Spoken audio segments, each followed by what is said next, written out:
Euzubillahimineşşeytanirracim. Bismillahirrahmanirrahim. Rabbi şrah li sadri ve yessir li emri ve hlul ukdeten min lisani yefkahu kavli. Selamun aleyküm ve rahmetullahi ve berekatuh. Inshallah we will continue with 24th word, fifth branch and second fruit. Again, this is 24th word, fifth branch, second fruit. So I remember we also said we could discuss a few sentences at the end of the first fruit. So if you don't mind, I will read the last paragraph of the first fruit first. And then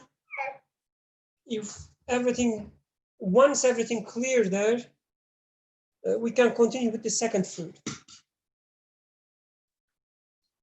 Okay, this is the last paragraph of the first fruit.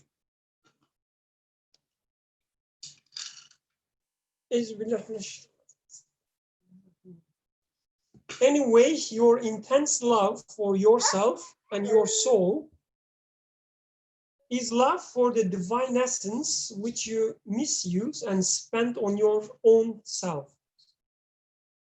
In which case, rent the egotism in your soul and show him. In which case, rent the egotism in your soul and show him. All your loves dispersed through the universe are love given to you to spend on his names and attributes.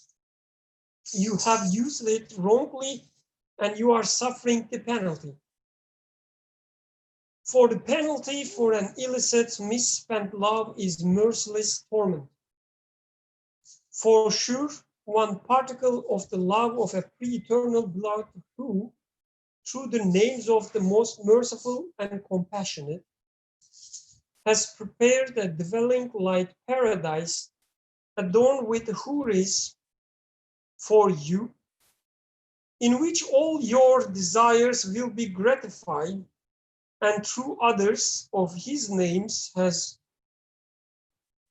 readied.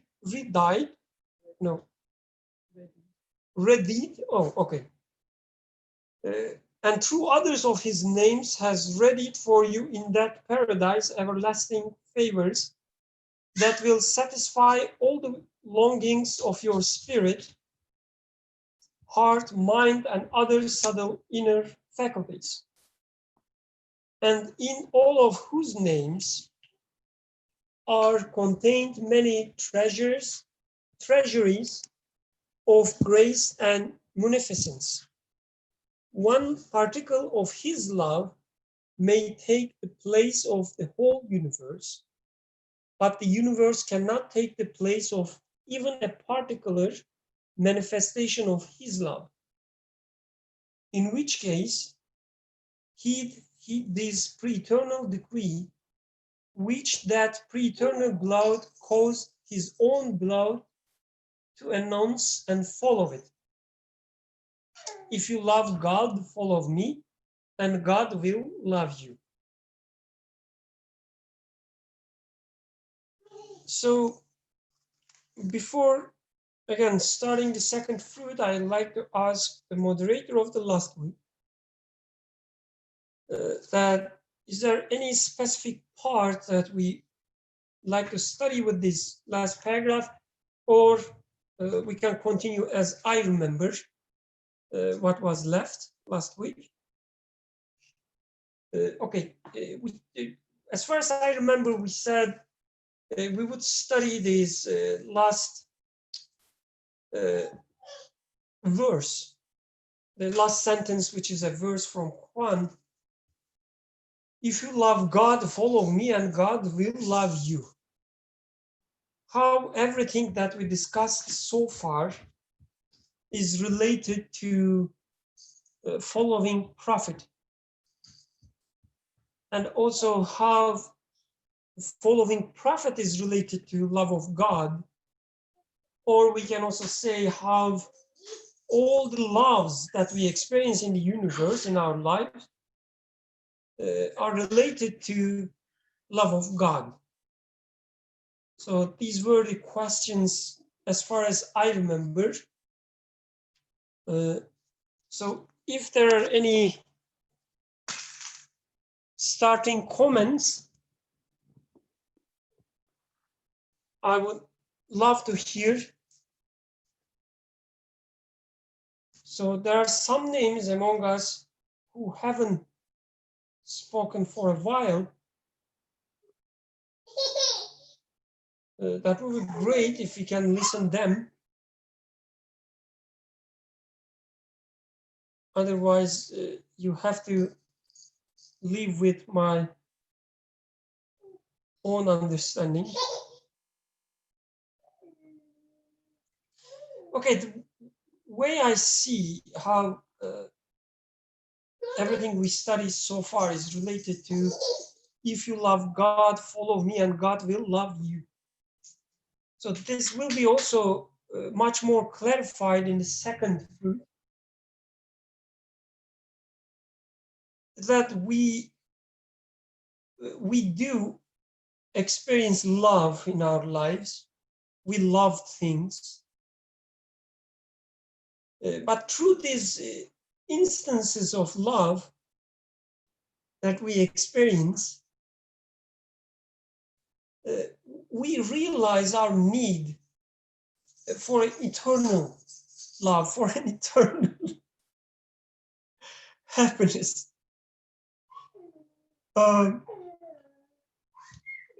So because the instances of love that we have in our life, they usually do not last forever.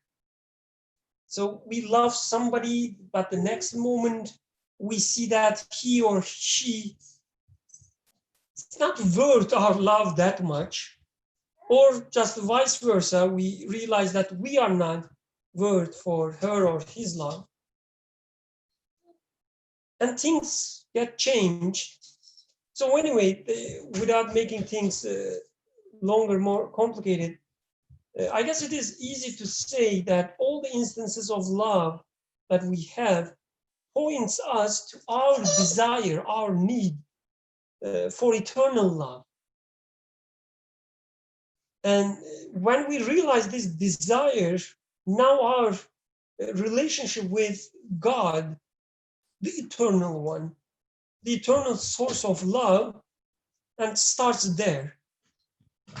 So the way I read at this, the first part, if you love God, I read it as, if you enjoy all these instances in your life, instances of love, but then realize that they are not enough, they're not satisfying you. So if you are after something more perpetual, more eternal, I guess it can't be more eternal, something eternal, if you love God, if this is what you need, then follow me and follow prophet, follow the path of prophet, and God will love you. I guess here starts our appreciation and also receiving a response to our appreciation, because we are not satisfied with just one way of love, like a one-sided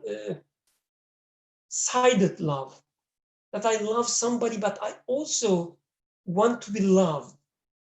I want a relationship based on love.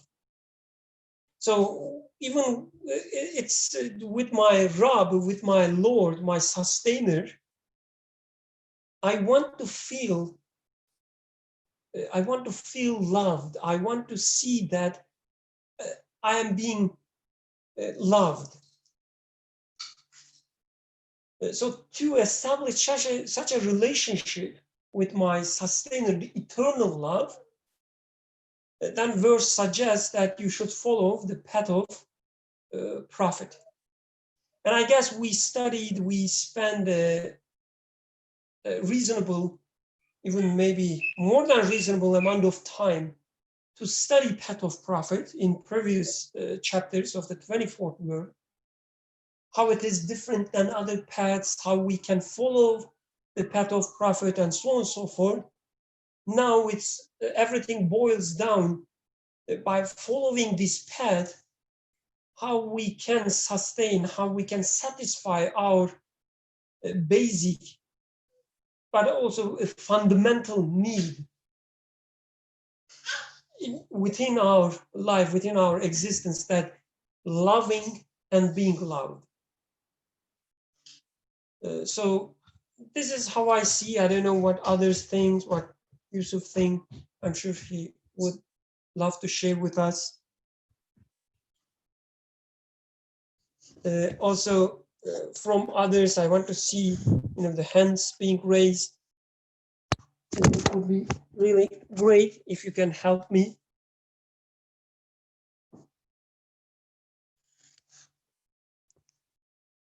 Go ahead, please, Yusuf. I think as it says, if you love God, so far in this text, it was first saying that you love the universe. And he said, even more important than that, you love yourself. You sacrifice everything for yourself. And now he all showed that this shouldn't be the case. Love shouldn't be, the purpose of love being given to me is neither for loving the universe nor for loving myself. And he said it is for loving the Creator and Creator's beautiful names. But again, this love is, just reasoning about love is something awkward, because you love without reasoning, and now what we are doing is we are trying to do reasoning about how we love. But if we look at it as if the author is digging a bit and saying that, why do I love?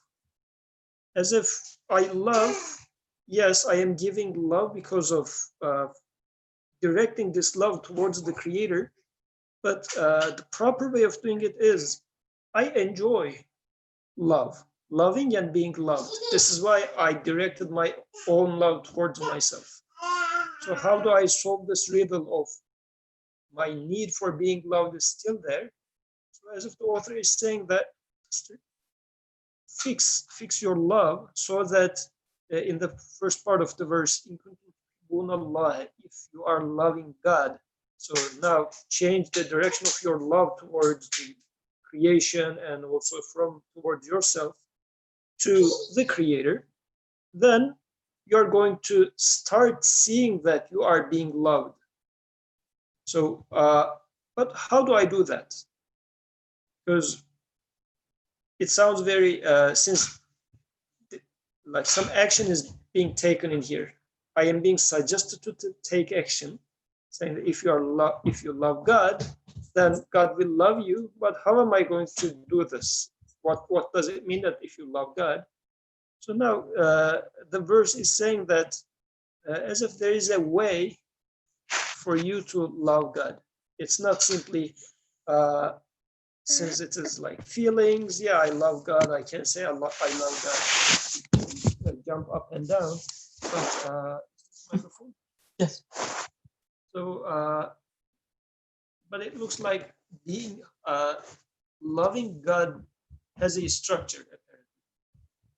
So, if I follow the messenger the way that the messenger behaved, lived, thought, spoke, as much as I try to emulate his way of living or thinking, then to that extent, I will realize that I am being loved. And I guess the relationship for why the messenger, because the messenger is the one, as we have been studying previously, is the one that manifested these beautiful names in the best of the forms, thus being the most beloved. So if as much as I get close to that being, I'm going to realize how much I am being loved.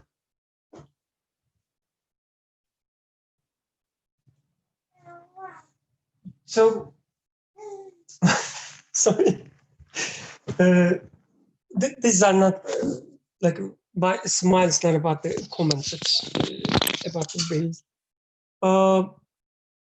So one thing about this idea of misusing love.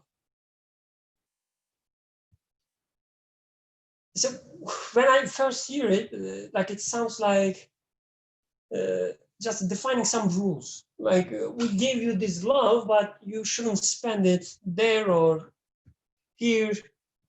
You are not allowed to spend it. You have to keep it to something else. As if,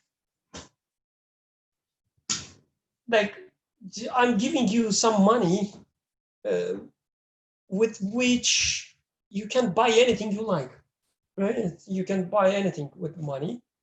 But I'm telling you that, no, don't buy anything except this specific item. And why? Because this is the rule. You're not allowed to spend your money to anything else, but only with this item. Then, so there's something mismatched there. Like, if you have desire, if you have needs for other things as well, and I'm just blocking you spending your money for other things, like you need, for instance, bread or food, and I'm telling you, no, you cannot buy food with this money. You can only buy, I don't know, phone or something. So if I'm blocking some of your desires with this rule and saying that otherwise you will be misusing your money, it wouldn't make much sense. It wouldn't, like, I wouldn't call it as misuse, because if I need food and if I have money, I can spend my money for food. The same way, if I have the need to love my, let's say, friend or my child, and if I have this feeling that I can drag to her, there is no more reasonable thing to do, right? I can drag my love, my feeling to her because I have this desire. So it should be something else, like when we say misuse it, or you shouldn't use it for yourself or other things, there must be something more than a rule, a simple rule. So I guess we can also understand this, if you love God, as like you tried everything else to satisfy your desire for love and being loved. You tried them. And the way you use them, the way you spent your feeling on them, it hasn't worked so far. And even beyond that, it gives you pain to do that. You love your child, it feels okay, but once you start spending your love on your child, and your child obviously cannot satisfy your need, because sometimes she wouldn't, for instance, love you back. She wouldn't even care about you. She would care more about her toy, for instance. Or you will rely on love and say that, okay, do this and do that, and she could care less, like she couldn't care less. She wouldn't listen to you. All these expectations, all these reliance on your love would end up with pain. So I guess the Creator says, if you love God, meaning if you want to know what can satisfy your need for love and being loved, which is other than everything that you try or you can think of, which is called God, then follow the path of prophet, which is the right way of using your love. So following the path of prophet is not attributing anything to yourself or the others, as far as we study so far.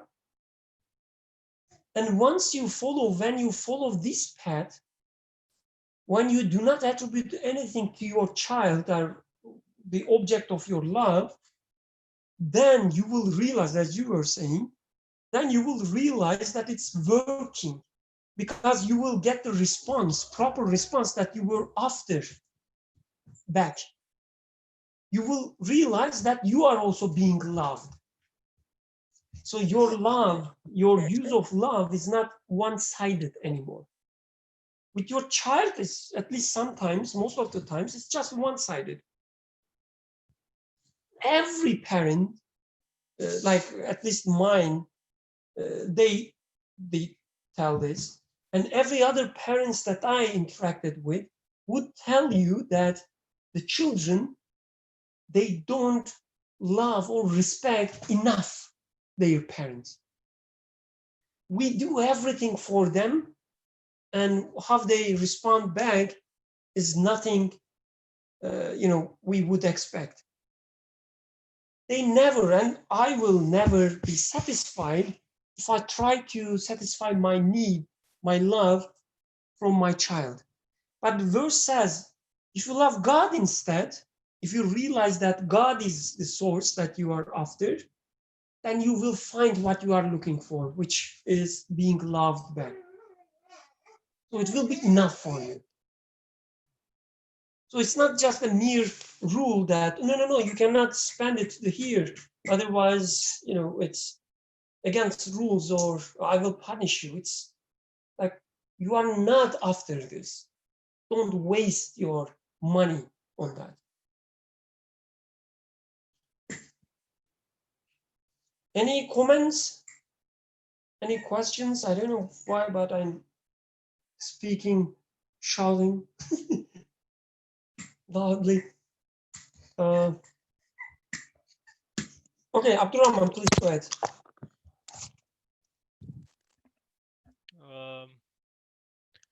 I just have thoughts, I guess. It's a difficult verse to understand. I'm not sure if I understand it. I don't think I understand it, but just some thoughts I have. If we're taking this to mean that there's like, the messenger, Prophet ﷺ said this, and he's the one saying this, if you love God, follow me and God will love you. One question that pops into my head is, is the Prophet, this person is telling me to follow him and God will love me if I follow him. The first question is, does God love the Prophet? Like, is this person like loved by God for me to follow him, that then I'm going to find that God loves me? And like, it's very odd, because when I look at the Prophet's life, I would say, what a poor man. How much difficulty he went through. He was given a, even if, let's say, he was, like, if he is a prophet, then it was still a very hard task, a very difficult responsibility. He was given that, and then the different sufferings he went through, and the losses and oppressions and everything he went through. It's not an image I would look at and say, yo, God loved this man. For me, I would look at, like a sultan or a king living a lavish life, very easy. Everything is given to him, has everything easy. I'd be like, God loves him. He was blessed by God. That's what I would say. But then when I look at the Prophet, it's not immediate that I would say this man was blessed by God. He was given, he was loved by God. So I see that, first I need to understand what it means to be loved by God, and how does this manifest. I'm having an issue there. And then if I guess take this to, just to be any message, maybe, just any message that comes to me rather than just from the Prophet himself. And I'm thinking, how do I love God? Like, it's saying, if you love God, follow me and God will love you. It seems almost like first you need to love God, and so I guess some explanations that were given were like loving the experiences you go through, or the emotions or feelings, or like these things. And like the way I understand this is like, let's say, just the way the universe works is nothing in it is eternal, nothing in it is infinite, and we have this need and desire for the infinite, or things that are endless, and things that will fulfill me. But let's say all my desires, like all the loves I give, they all fail because or all like the things I want, they all fail because, you know, I'm searching for an infinite one, an eternal one. And whatever I try to enjoy in this world, it's all dies, it's all perishes, and the taste becomes bad. So I say, okay, I don't, like, I have the desire in me, let's say, for an eternal one. Like I can realize it there. So I'm trying to see if that's what it means to love God, to want to, or you're yearning, you're hoping, you're seeking for an eternal one in this world where everything is transient and everything is you know, kind of just betraying you or leaving you, you know. So you're seeking one that doesn't betray you. And I guess the end, and God will love you. So like if we take the message to be these feelings that perish, or like let's say you have a desire for something and it doesn't turn out to be that way, or you fail in that aspect of yourself, and then there's a message there, as we were talking on Wednesday, I think.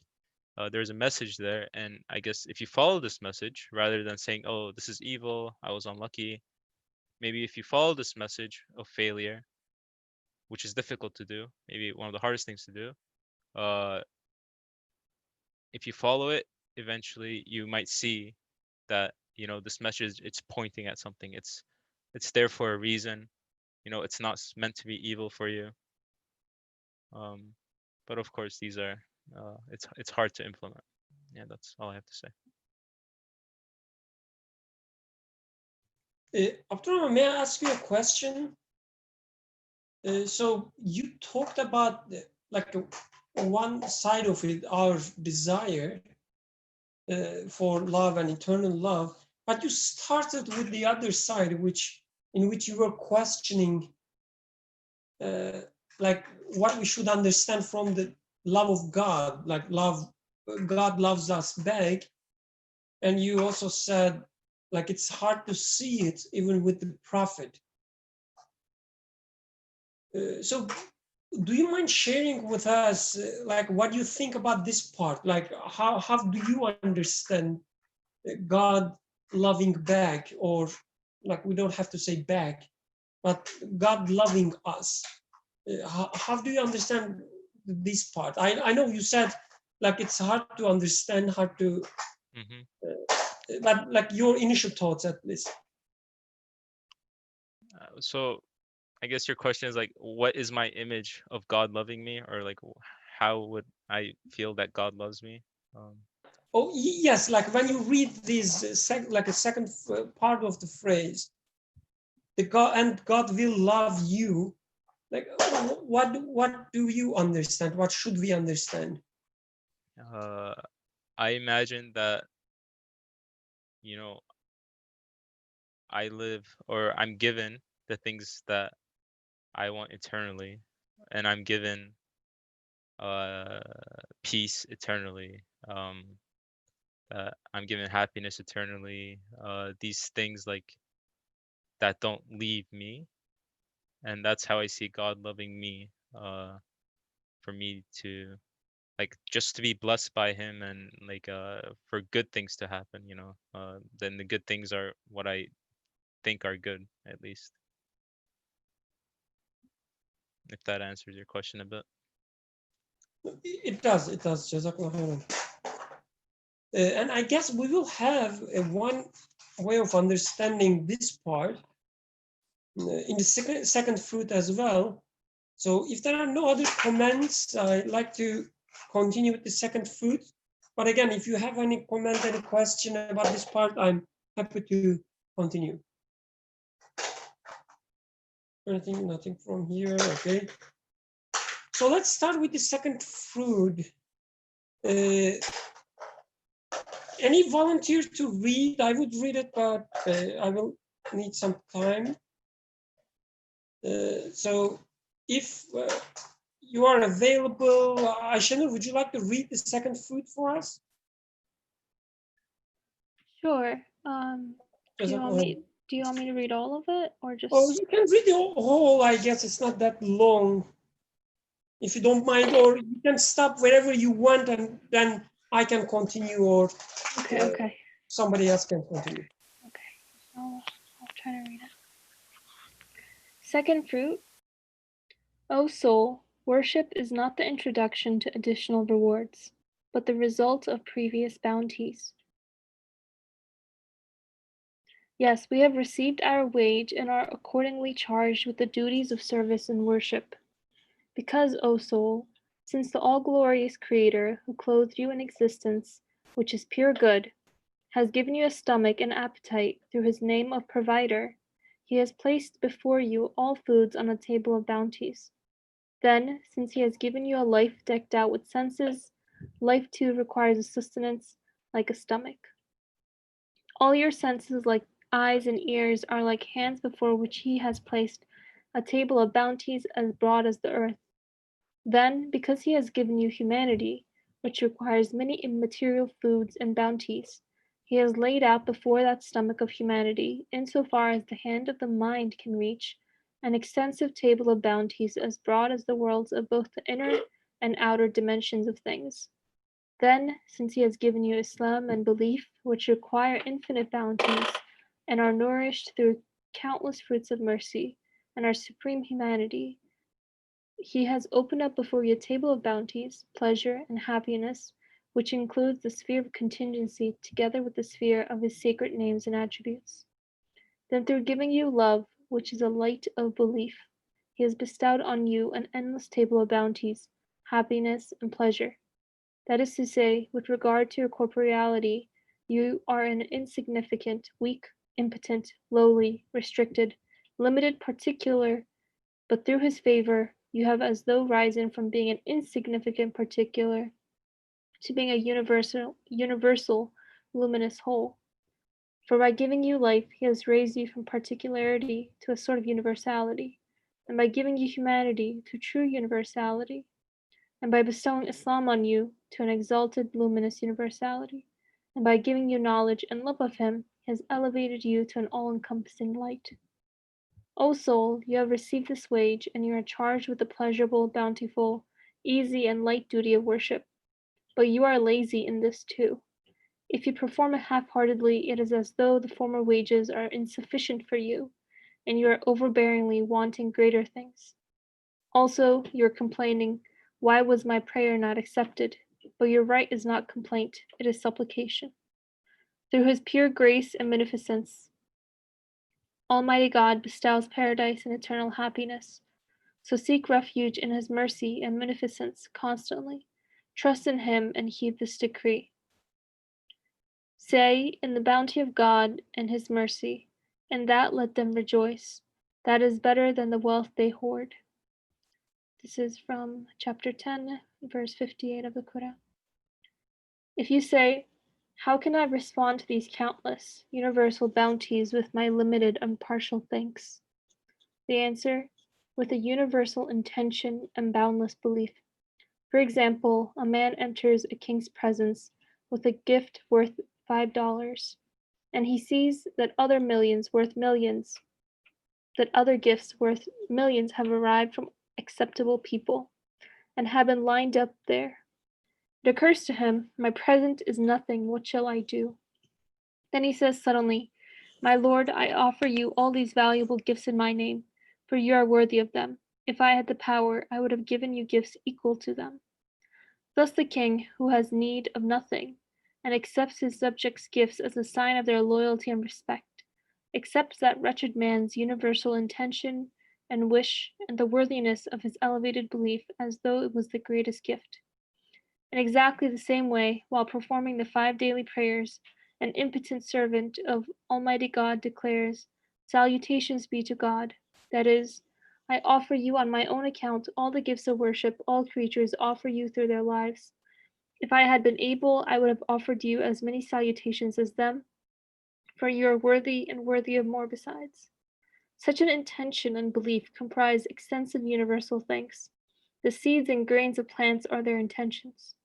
And for example, the melon utters 1,000 intentions in its heart in the form of the nuclei of its seeds. O my Creator, I want to proclaim the embroideries of your most beautiful names in many places on the earth. Since Almighty God knows how future things will come about, He accepts their intention as actual worship. The rule, a believer's intention is better than his actions, alludes to this mystery. The wisdom in offering glorifications is also in infinite numbers is understood from this mystery. For instance, this is a hadith. Glory and praise be unto you to the number of your creatures that may be as pleasing to you as the extent of your throne and the ink of your words, and we glorify you with all the glorifications of your prophets and saints and angels. Just as an officer presents all the duties of his soldiers to the king in his own name, so man, who acts as an officer to other creatures, commands the animals and plants, has the capacity to be vicegerent over the beings of the earth, and in his own world considers himself to represent everyone. He declares, "You alone do we worship, and from you alone do we seek help." From the first chapter, verse 4. He offers the worship and seeking of help of all creation to the all-glorious true object of worship in his own name. He also says, O God, grant blessings to Muhammad to the number of particles in existence in all their compounds. He offers benedictions for the Prophet, peace be upon him, in the name of everything, because everything is connected with the Muhammadan light. Thus you may understand the wisdom in the countless numbers mentioned in the glorifications and benedictions of the Prophet, peace be upon him. And that is the end of the second fruit.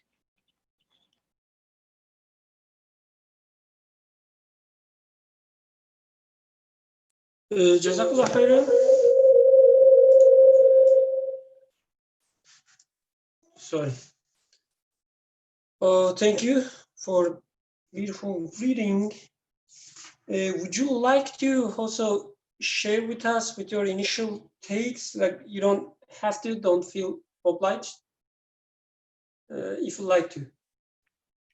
I have to process it a bit more, but what I am generally understanding from this fruit is that the main focus is on worship, and that worship is the conclusion that we enact physically after a realization or a consciousness of the endless, numerous mercies that we are being constant recipients to from the Creator.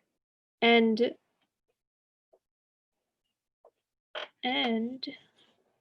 that another point, I guess, is, it's not really possible for worship, for ibadah, right, to be equivalent to anything that we receive. We're passive recipients. We don't contribute anything. But it's, I guess, our intention that can encompass, that can elevate that worship that we try to offer in the first place. But that worship is really not necessarily a tool, but this mode of communication that is also offered to us and given to us as a mercy to be able to express our reality. That's what I've understood so far.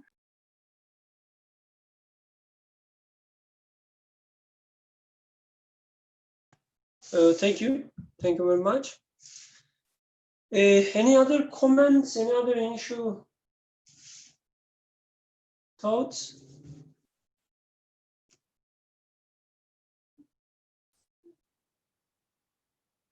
Okay, let's start reading from the beginning. O soul, worship is not the introduction to additional rewards, but the result of previous bounties. So the worship, you don't worship, like you don't perform worship, let's say, or maybe this is not only restricted to prayers.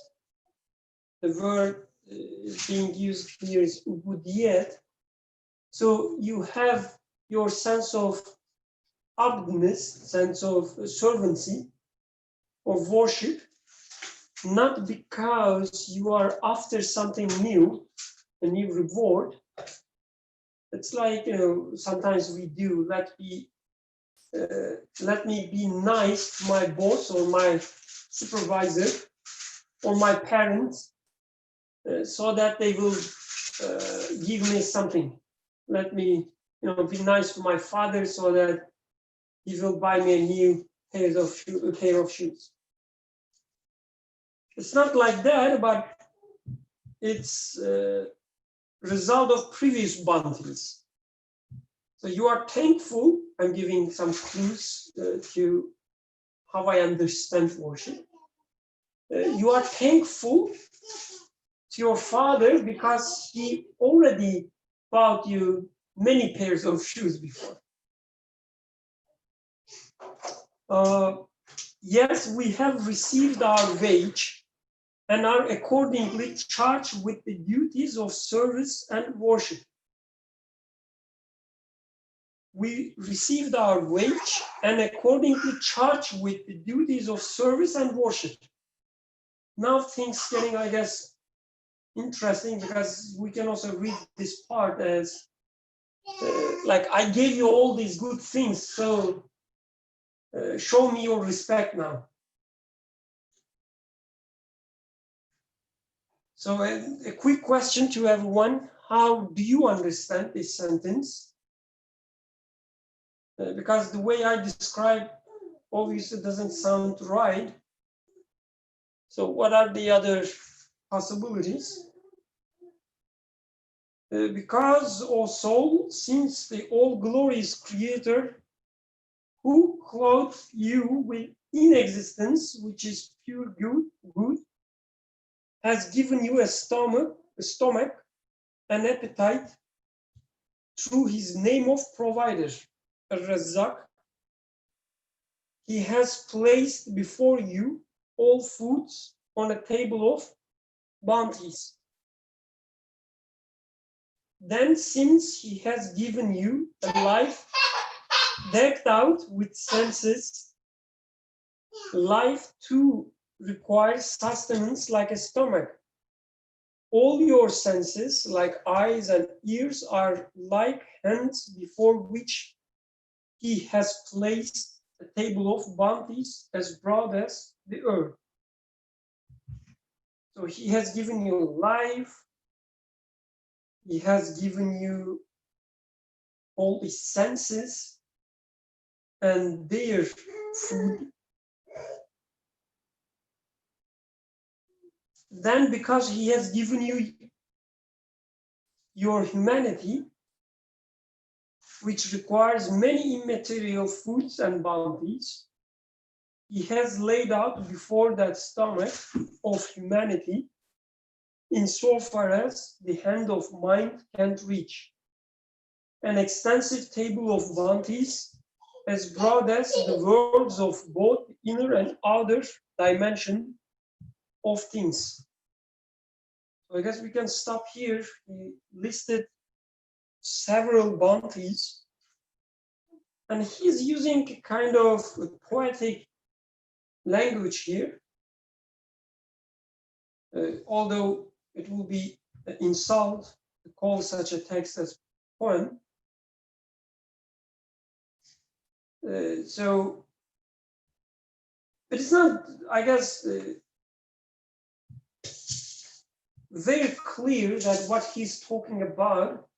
So, for instance, he says he gave you your humanity, which requires many material foods and bounties. He has laid up before the stomach of humanity, insofar as the hand of mind can reach. All these metaphors, an extensive table of bounties. So what kind of bounty is he talking about here?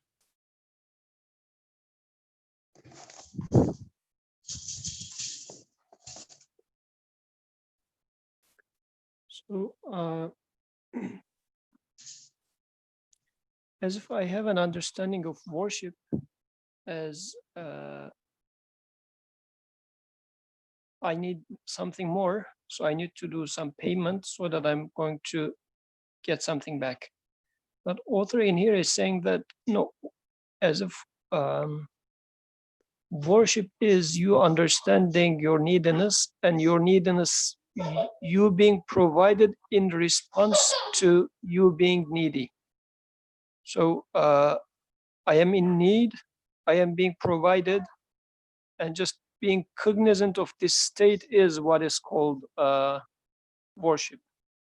So I guess this is why author is doing nothing in here but just stating where would worship arise. Worship will arise if I am needy and I am provided. And I am just admitting this very fact. This is what it means. Rather than me paying back for something. It is simply just admitting my own reality. This is what Ubudiyya means.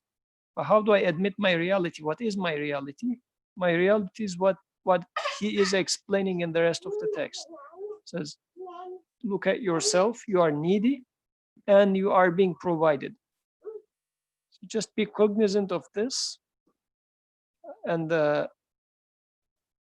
this should be my mindset when I am approaching to existence, rather than me trying to collect more. And I think this part is important because I look at it as if I want to collect more. I want to increase the things that I own in this existence, as like what. And the verse that he is just putting to the very middle, in the bounty of God and his mercy, in that let them rejoice. That is better than what they collected. Or what they actually not collected in here, the verse is what they are like fariha, being feeling happy, or yeah, feeling this wide feeling, faraha. And actually this is the same verse that a while ago we studied when we were studying 18th word. In 18th word, the verse that the author using in there was, or interpreting in there was, I'm quickly going back to there. Just a second. Don't think those who enjoy what they brought forth. Yeah, so think not that those who exult in what they have thus contrived, and who love to be praised for what they have not done, think not that they will escape suffering, for grievous suffering does await them.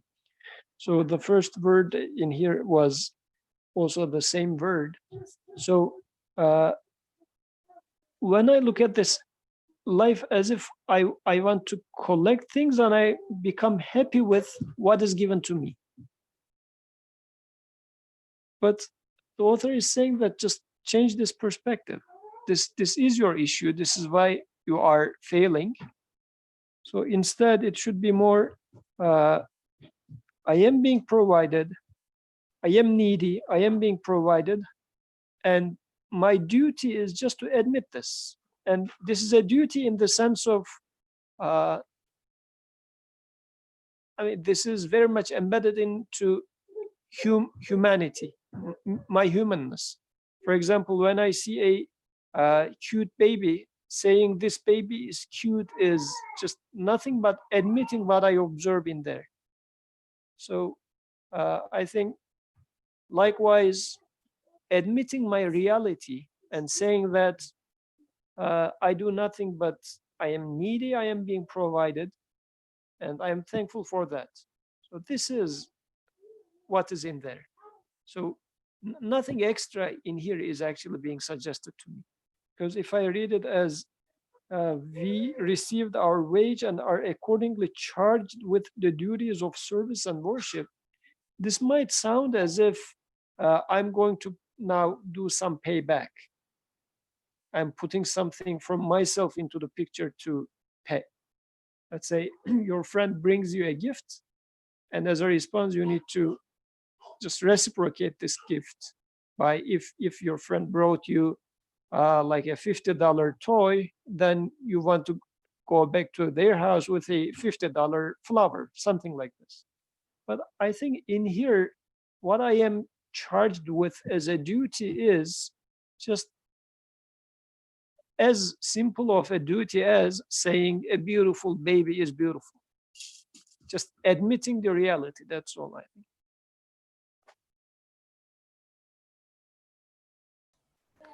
So there are two things related to what you said, like when you say just admitting the reality, baby, a cute baby is a cute.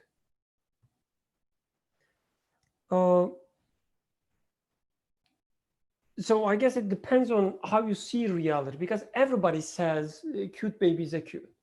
It's cute.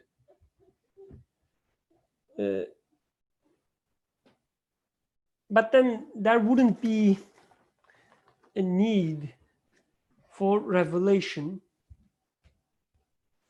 telling us that what is the real reality, if you can say. So when you look around, you think just saying that a cute baby is cute is the reality and is enough for you. But in reality, when you see a cute baby, you should say something more, something, you are missing something there. And here I am, a revelation, will teach you what you are missing.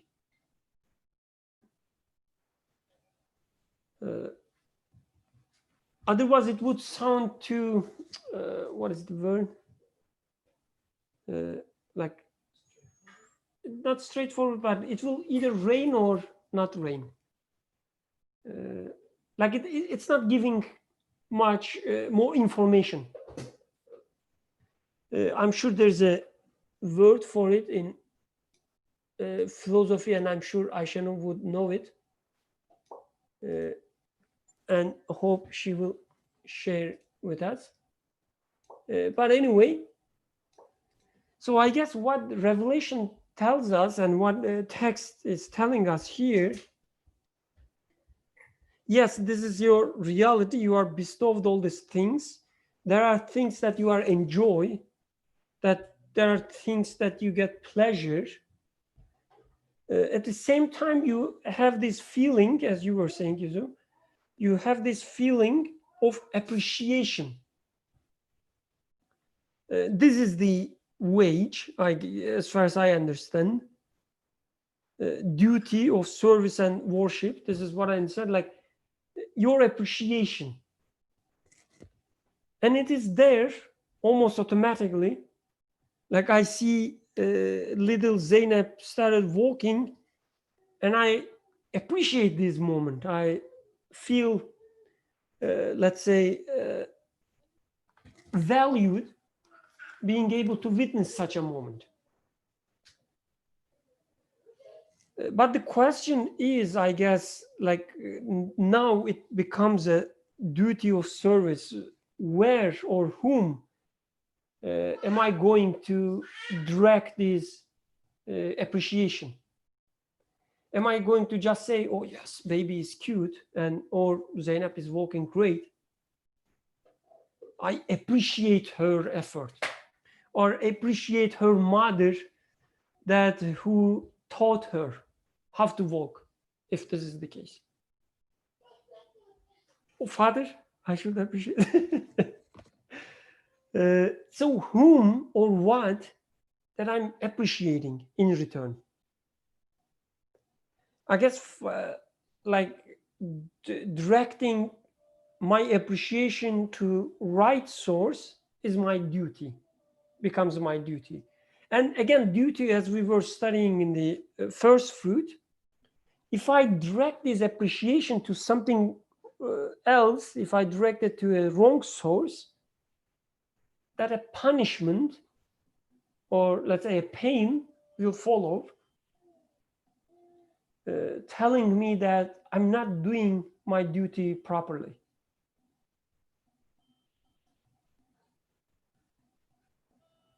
Another question, like when you say author is listing out reality, so there are different levels, there are different layers that he mentions.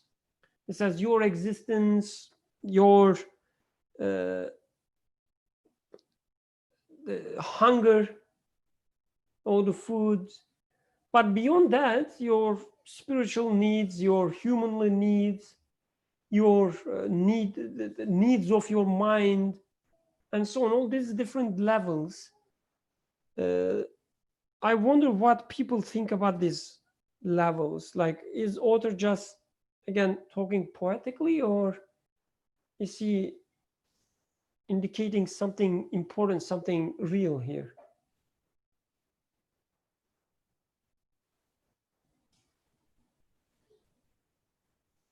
Any ideas? Assalamu alaikum. Oh, please, go ahead. This text reminded me the verse, a part of the verse that was in discussion last Wednesday. Being mortal was kind of taken as like has no value.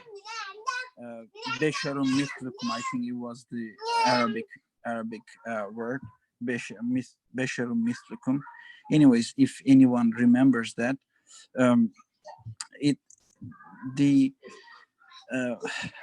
am a little surprised that the author is bringing this hearing, seeing, tasting, finding them beautiful, having this sense of beauty. You know, when I think these are the things that when they appear as mortal beings, nothing else, it becomes so valueless. But as the author puts it beautifully to me, that corporeal beings and what they look to, what they refer to as beautiful, or the qualities that are appearing on them, for me, together it becomes something valuable. These mortal beings start carrying a message that is, I'm constantly being provided. I'm constantly being treated mercifully. My needs are constantly being taken care of. The same corporeal beings start carrying this message when I see them as when I look at them, when I question what are these, why, how they are here, as the question goes, why there is something rather than nothing. What is this? And I think the same corporeal beings start reflecting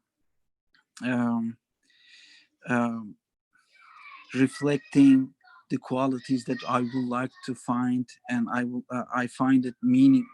Then I can find these corporeal beings as they are made beautiful and meaningful.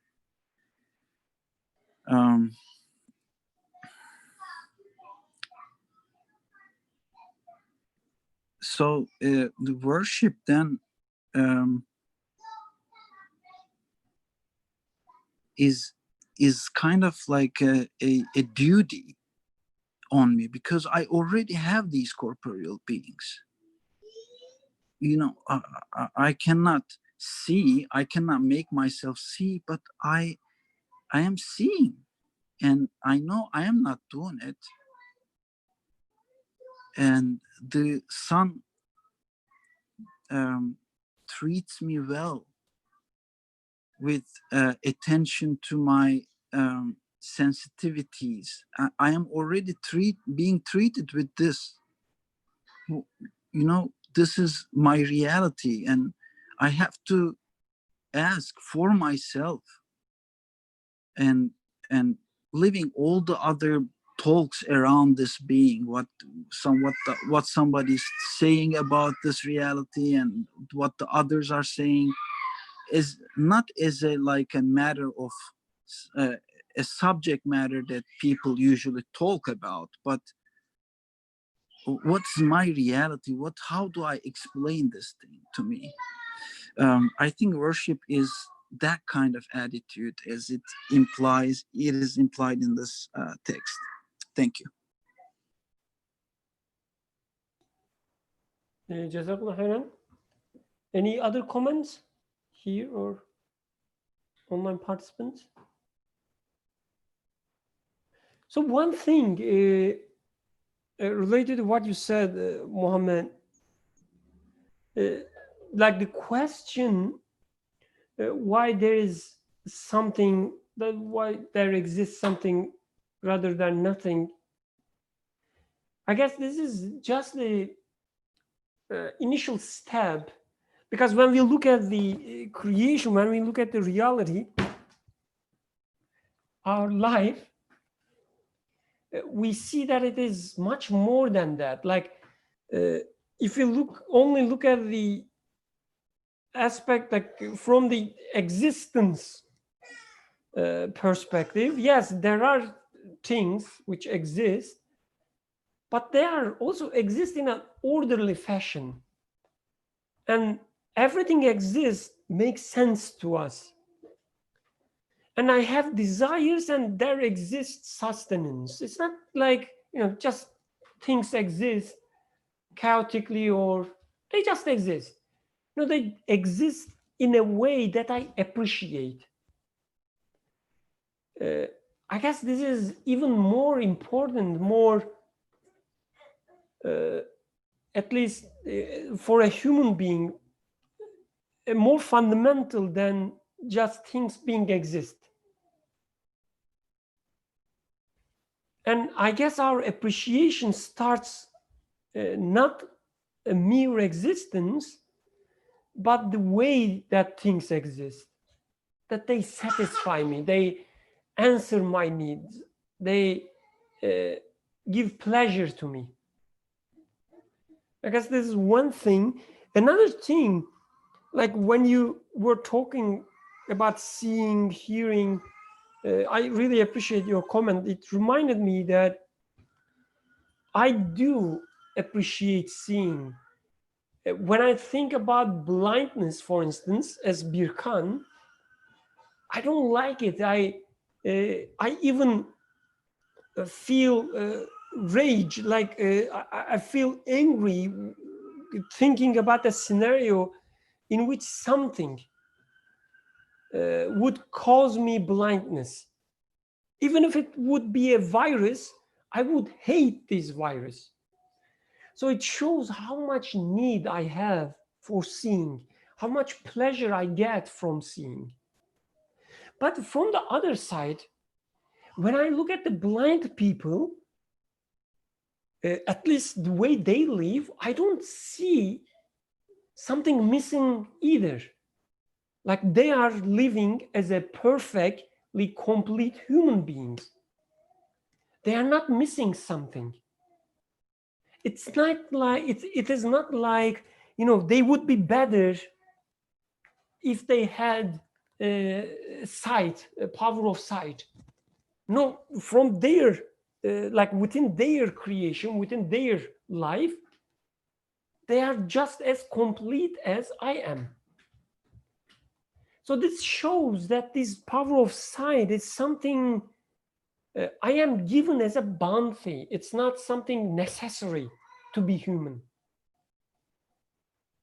It's a pure bounty. It's nothing more. It gives me pleasure. It gives me enjoyment. It triggers a sense of appreciation. But I can't think of being a human without a power of sight. I'm not telling this to belittle or demote, this bounty, but to say that it's just out of pure choice that I am given this power of sight. And only reason I have it so that I can have the pleasure. It's not something,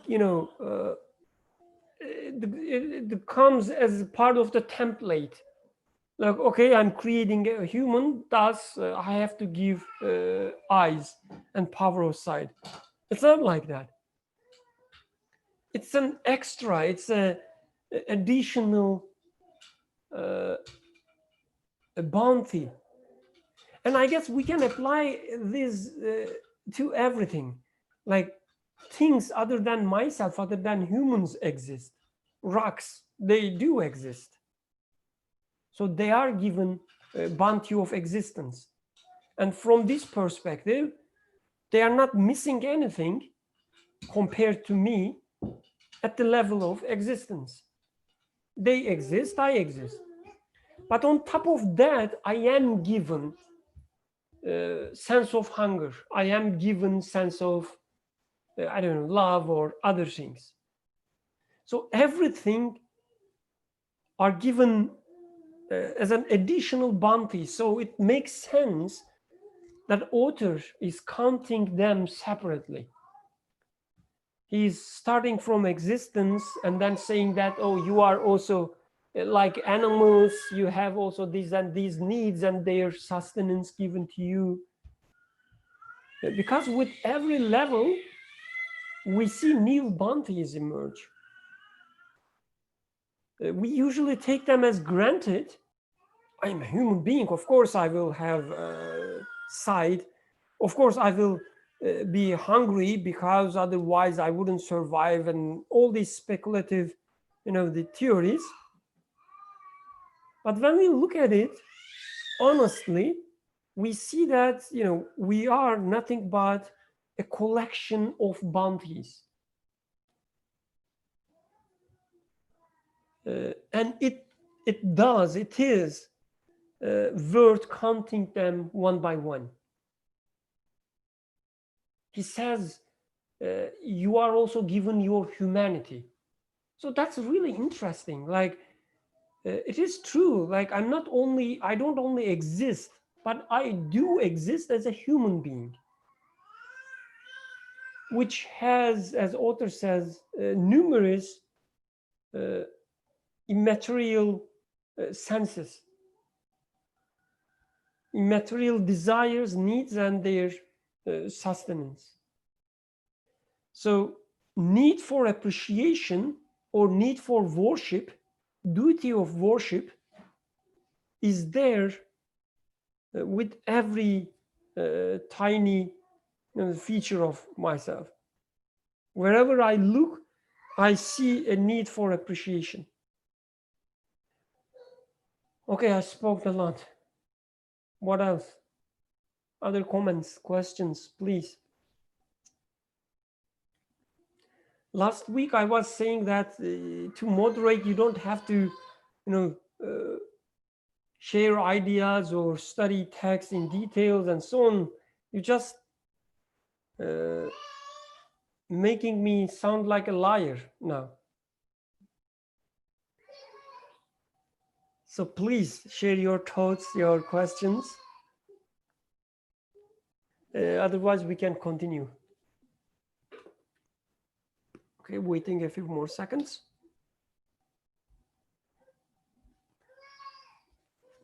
Okay.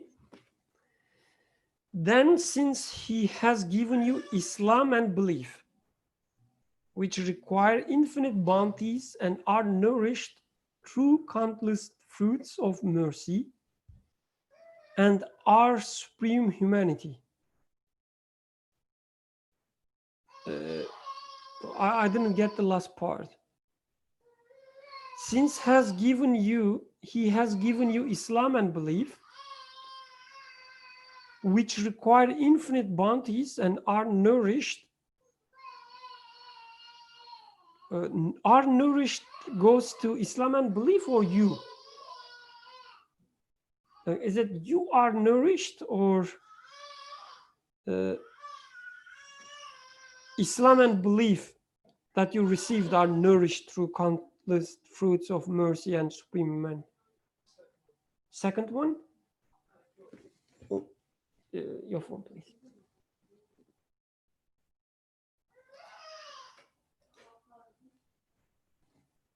So, like as in the second one, for instance, he was saying that a stomach is given to you, and with this stomach, which requires such and such and such to be nourished.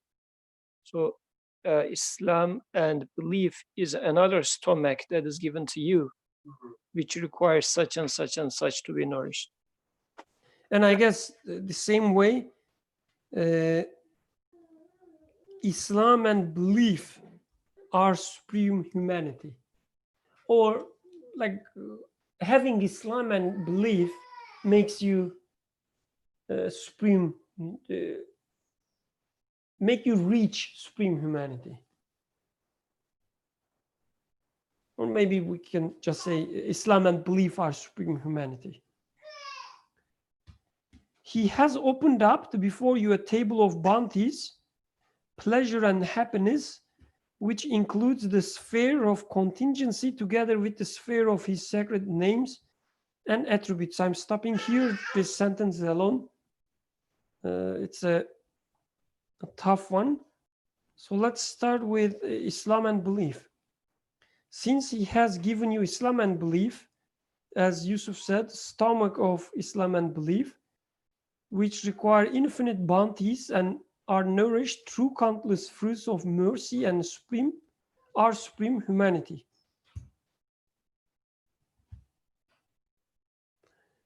So what do you understand from this part? Any ideas?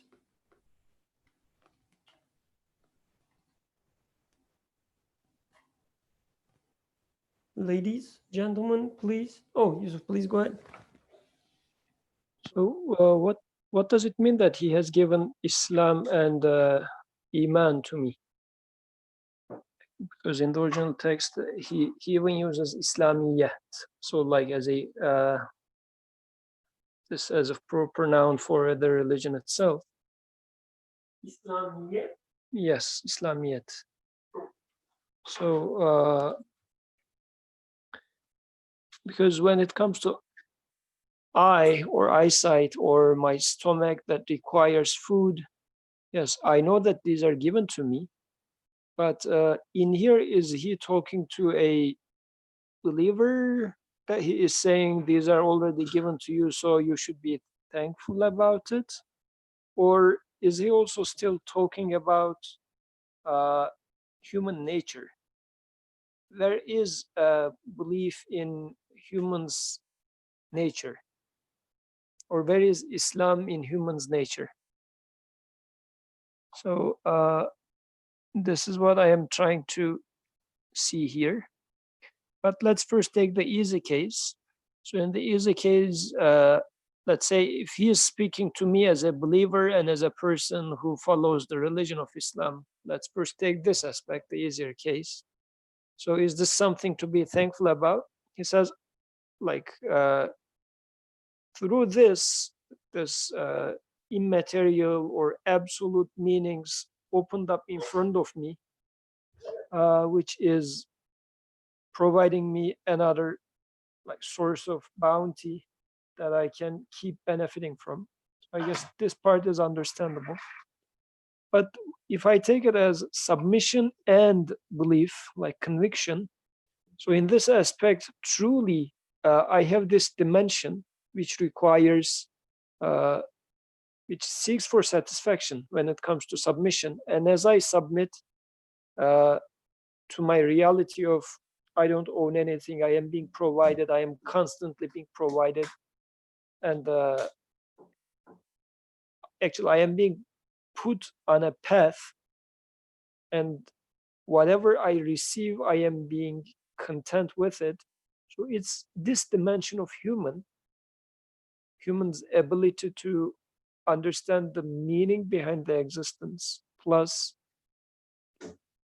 submitting to this fact, meaning acting accordingly, or just being accepting to this reality rather than going against it, or being a stubborn not to submit to that reality, it opens up another source of bounty for me.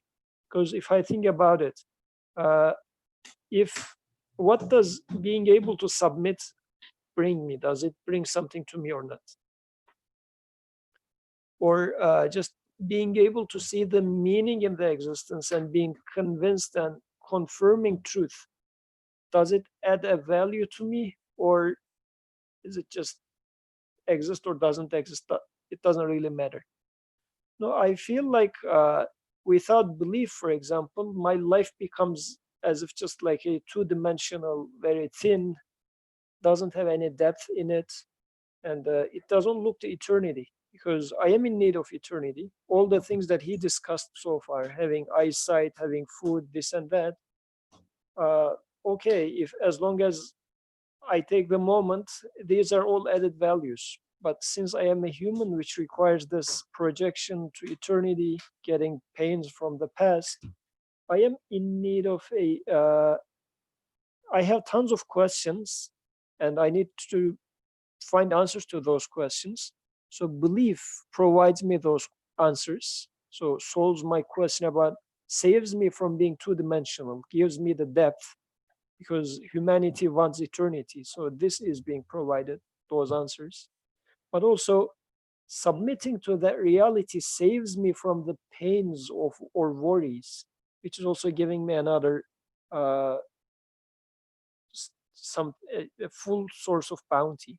The very fact that I can submit and I submit, these are the things again which are bounties. So this reminded me, like my childhood, a stubborn child who would try to,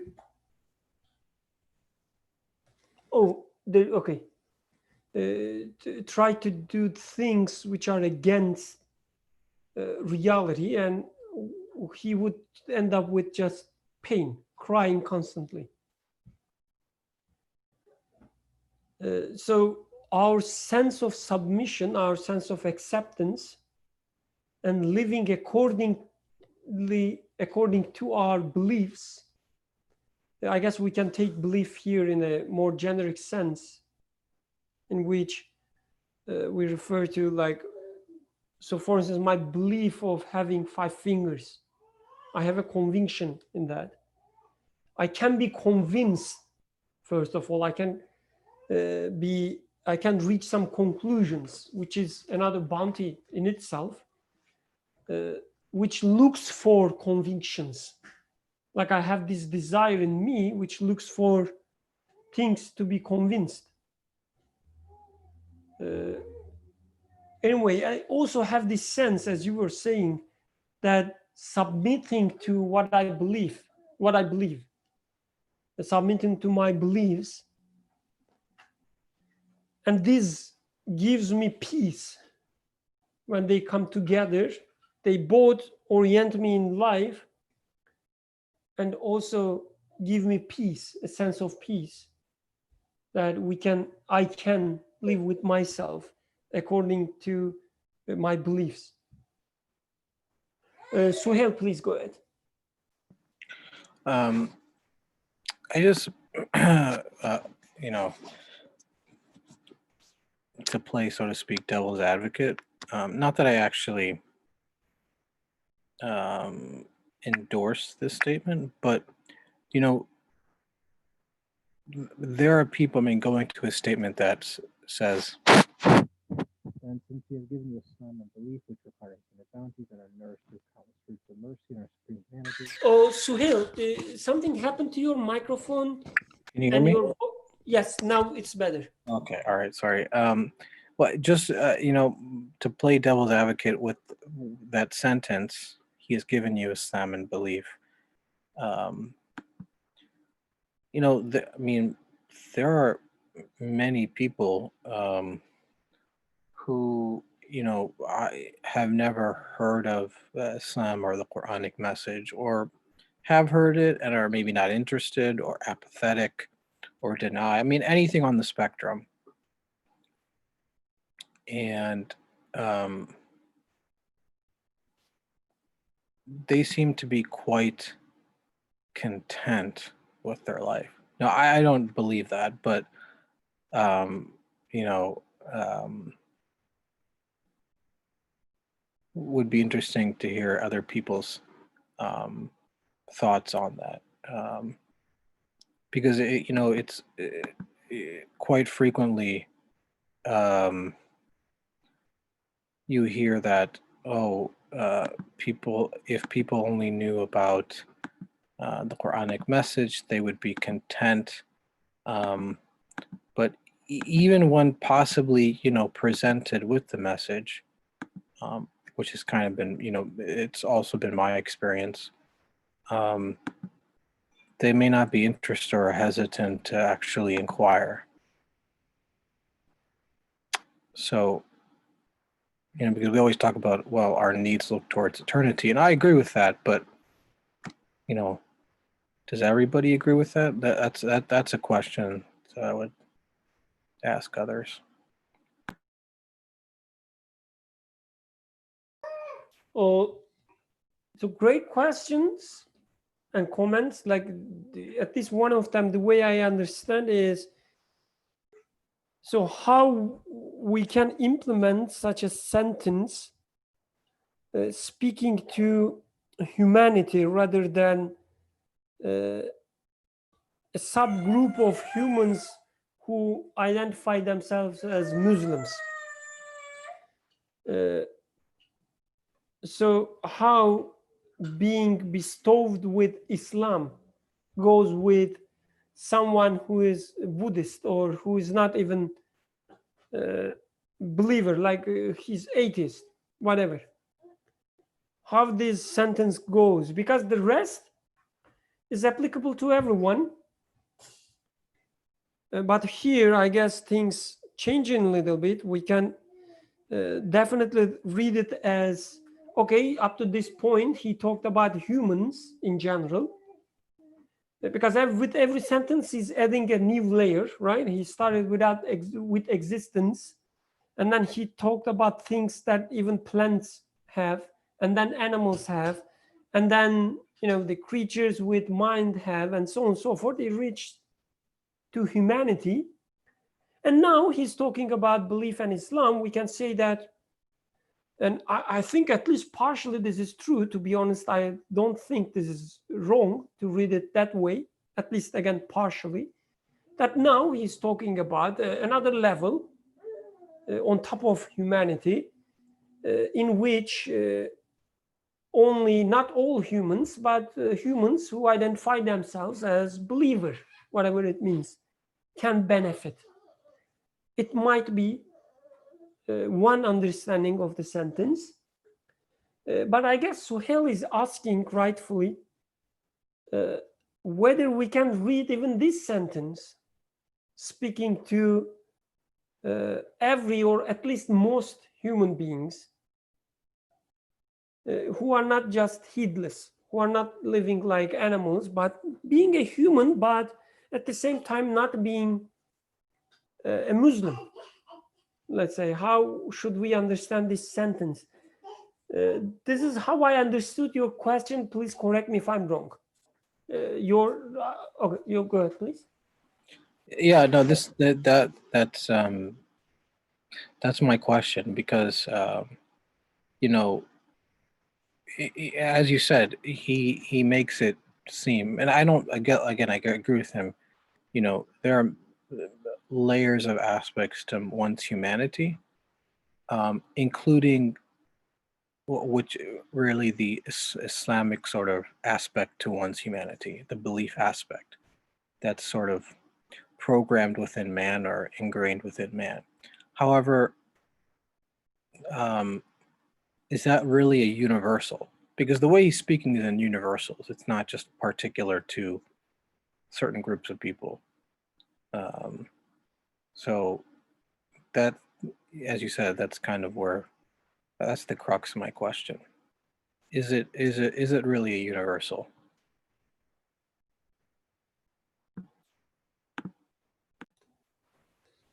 Oh, so I will just, like, I will not share my understanding right now because of the time, but I guess the answer is somehow related to next part of the sentence.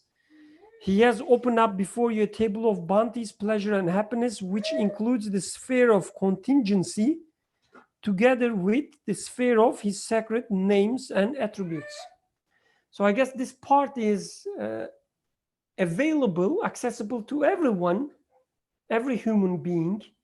So the first part should be also applicable to every human being as well, the way I see.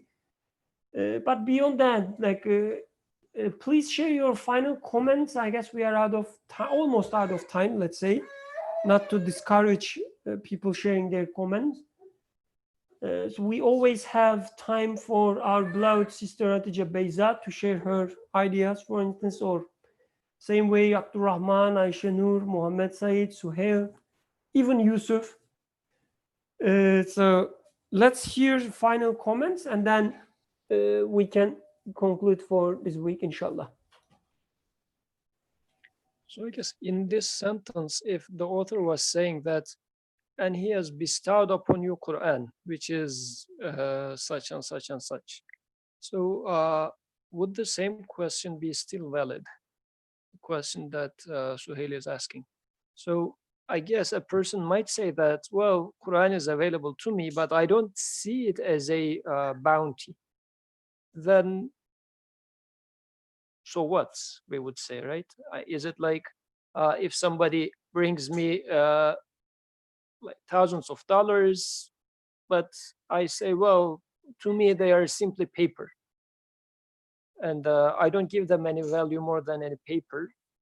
And if I don't utilize it, if I don't take it to the shop or anything, yeah, they don't become useful for me. They don't become bounty for me. But is this because of me, or is it because of money not having the value in there? So I guess in here, author is making that statement from the point of view of this is something that is fitting to human nature. I benefited from it personally, and I am convinced that you can get benefit from it.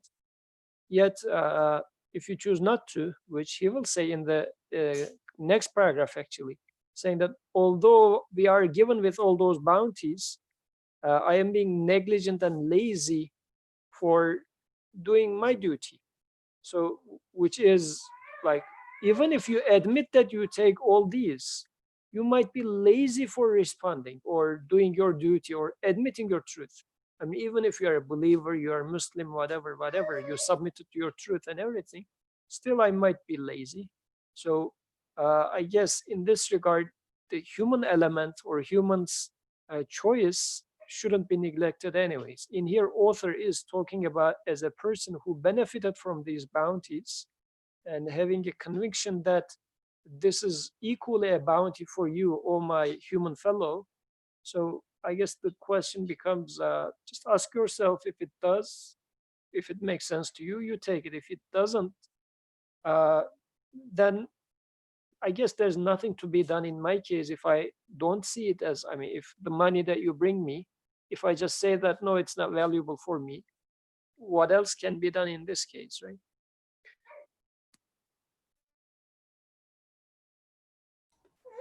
So I guess you're taking it as like these bounties as possibilities, as options given to everyone, but it's humans' free will who choose whether to benefit from them or not. Okay, I see. Because I guess there's also one aspect of it, which is, I would argue that everyone, regardless of whether they are believer or not, somehow utilizing these bounties to some levels and enjoying them as well, probably under different names, but bounties are for them as well, at least to some extent. Okay, let's conclude with Suhail's final comment, inshallah. I mean, I'll keep it quick, but to go along with what Yusuf said, you know, one may be given bounties, but he keeps saying he has given you, he has laid out, he has placed, and at every level. So, you know, it's not like you reach the level of he has given you Islam and belief, and then you recognize, but sort of at every level of bounty do you recognize you've been bestowed. And as you go higher and higher up, or you sort of appreciate and recognize more and more material, immaterial bounties, do you realize, you know, the belief aspect of things.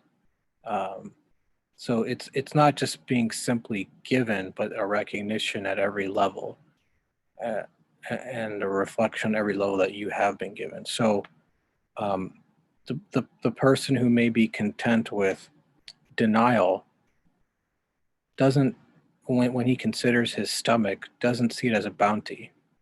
Or it's a bounty, but he doesn't see it as being given. He just takes it for granted, or takes his humanity for granted, or takes his immaterial senses for granted. So when presented with the idea, a belief idea, then since he's taken everything else for granted, that doesn't mean anything to him then, at the end of the day.